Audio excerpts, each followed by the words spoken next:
some sort of light in them or some sort of faith in something, I've seen them change, bro. I'm talking like from people that beat off shots broad daylight, rob people, kidnap people, burn people with irons and take their toenails off. I'm talking about guys like that. Wow. To where they are now, where they're working legit jobs and they're active members, good members of society. I think without prison coming in between, I think God knows, innit, what could have happened, innit? So even though I'm a criminal and I hate the fucking police, it's like you have to have a balance in life. Chaos and like good and evil, law and chaos, it's like they have to be balanced, innit? Otherwise, bro, the whole world's fucked, fam. You know what I mean? No one wants innocent people getting murdered or getting, you know what I'm trying to say? Like, so I think in some way, I think it's balanced, man. It's true. How did you get into drugs? Like, what was that first moment that started leading you into the underground? So the first time I done drugs, I'd say I think I was 14. I smoked weed. Wow. And until then, obviously, in my family, no one's done drugs. I never saw drugs at home. So obviously, I think my granddad smoked. Maybe one of my uncles smoked. Other than that, none of my family. My dad didn't smoke. My mum doesn't smoke or do drugs. My dad might have had. Actually, he's British Asian, so he might have had the odd drink, whatever. But even he's not a druggie or alcoholic. You know what I'm saying? So I didn't really see that at home. So for me, it was at school, obviously around other people, older influences outside of school, where I kind of picked up on it. And it's like slightly, it's not like you're peer pressured, but you are kind of, I don't know, man. You're compelled to like act up a certain way in front of people. Do you get me? Especially when you're young, innit? You feel like, I gotta be the first one to do this. I've got to, you know what I mean? I want to be the cool kid or whatever. So you smoked a joint, and loads of people do that when they're young, and they want to smokers try really- it. And normally they're like, nah, I don't want to do it again, or I'm going to look after you boys when you're high and stuff. But what happened? Just carried on doing it, bro. I think I've done it. Then I think, you know what? My thing was I graduated to harder drugs very early. Wow. So when I was 15, I started selling heroin and crack for guys that were in a different area. So how did you get associated with them guys? So a couple of my friends from a different school. So I actually went to decent schools. Yeah. So the couple of my friends that might have gone to another school who live in a different area, whose brothers and cousins are doing it. So then you kind of get introduced to it. So my first introduction, I was 15. My brethren said, my cousin needs people. He's looking for people to work on a line in country. And them times I didn't know what it was. Like, I'm just hearing about it now. And that's basically when you travel from London, you go up north or down south to the countryside and just sell drugs to them and just come back up, basically. So I said, yeah, how much are you getting paid? He said, yeah, we'll get paid like maybe 5 bills every couple of days or something like that. £500 every 2 days or something. Okay. And I thought, yeah, that's all right, you know. I'm 15 years old, bro. Like I'm selling a bit of weed. I was selling pills as well at that point, ecstasy tablets in school.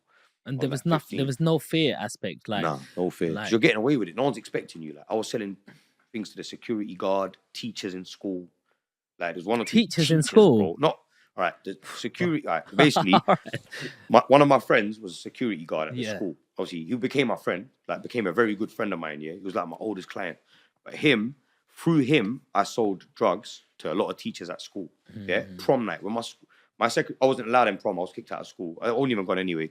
You get me? I wasn't even on that. But prom night, I sold drugs to him, cocaine, other stuff, and he then distributed it to teachers. So I know for a fact that teachers are on it. Maybe not while they're the teachers are the worst. Yeah, they're on teachers it, bro. Are the worst. Everyone's on it, bro.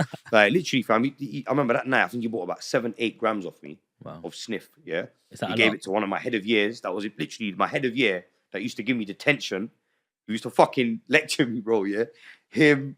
Man's fucking, I don't know, another teacher, I don't know, bare teachers, bro, like, fucked, bro, like, I'm thinking, yo, and that was when I was 16.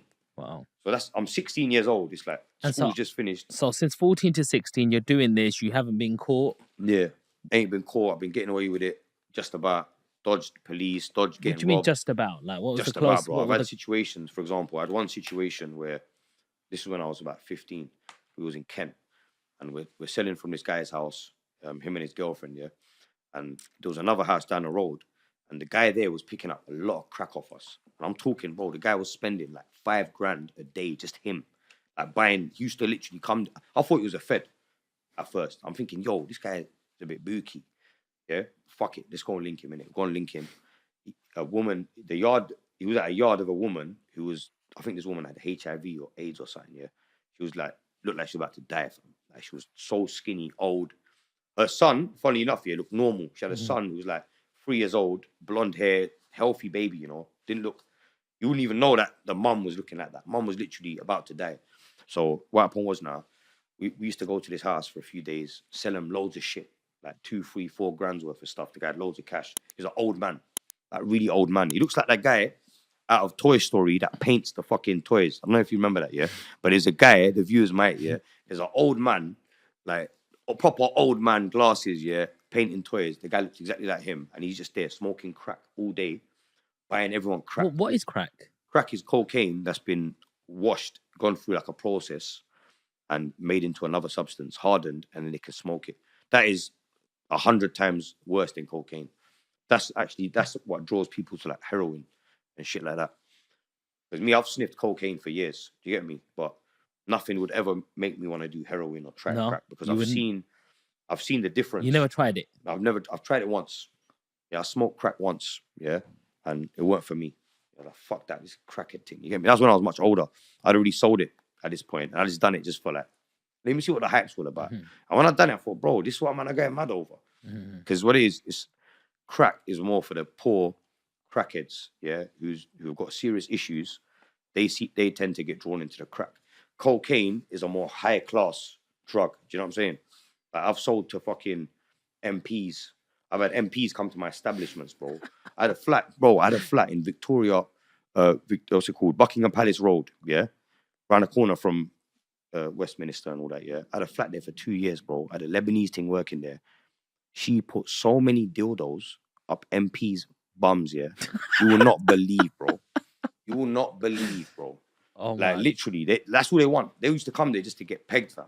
Yeah, I Bloody swear hell. down. She's got videos of them, bro. Oh my God, that's worth a lot of money. Right, Sun newspaper, shout me. Shout me. Yeah, shout me. You got some 50 bag Yeah, deals we got there. you. We got you. So talk to me about the first time you got arrested. First time I got arrested was around about that time when I was 14. I got arrested with a knife, a butterfly knife. Why was I've never stabbed anyone. Why was you carrying it? I just it's cool, innit? I didn't have no ops. It's just cool, like, oh, knife. You know what I mean? I used to play with Rambos when I was younger. You know what I mean? Not Rambos, action mans and shit. Okay. So, that mindset where, yeah, it's cool, innit? Yeah, man used to have like long ones like that. I used to buy long knives. I like, Buy like 'em for walking where? sticks. There used to be like walking stick things where you pull it out and it's like a long, not like I said, I never used it at that point. Yeah. It was just, like, I used to be interested in it. You know what I'm saying? So did you get arrested first or get stabbed So first? I got arrested for a knife, then I got arrested for weed, just minor things, innit? You get released. So what does it Then feel like I when you're was- being arrested and you're like, shit, this is illegal. I know it's wrong. My mum Yeah. and dad don't do nothing. They don't even smoke. I'm being arrested here. Yeah, at What's first, the thought process? first, obviously, it's a bit daunting at first, but once you go through the process, you're like, this is fucking light work, bro. I've been arrested, they let me out. Or they have been arrested and they give me a caution. So you kind of get away with it at first, innit? You don't get punished as much, innit? You kind of go there, your mum and dad comes to bail you out, and you go home, and then that's it. And wasn't you getting like, you're staying home, you tell me Yeah, where you go, I was getting that, this, but this. I was a bad youth, innit? I'd sneak out, I'll do this, I'll do that. And at that age, bro, I wasn't even living at home. So age 15, when I wasn't at school, this is like 15, 16, you have GCSEs, you have study leave. Yeah. You're out of school anyway, yeah? So them times, I wasn't even at home.